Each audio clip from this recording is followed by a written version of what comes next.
بیایید امروز یه سر بریم اتریش و یکی از معروف ترین شیرینی‌های اتریشی یعنی اشترودل سیب رو امتحان کنیم. رسیپی که خیلی راحت میشه تو خونه اجراش کرد.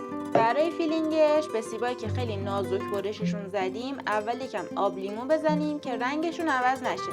بعدش هم نوبت شکر قهوه‌ای و دارچینه. بعد از هم زدنشون کشمش و آرد سوخاری هم بهشون اضافه میکنیم.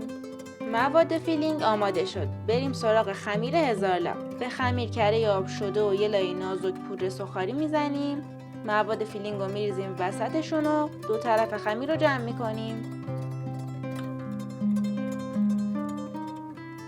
اینجا هم روش رو تزیین میکنیم و بهش زرده تخم مرغ میزنیم که بعد از پخت عطر سیب شیرینی اتریشیمون توی خونه بپیچه.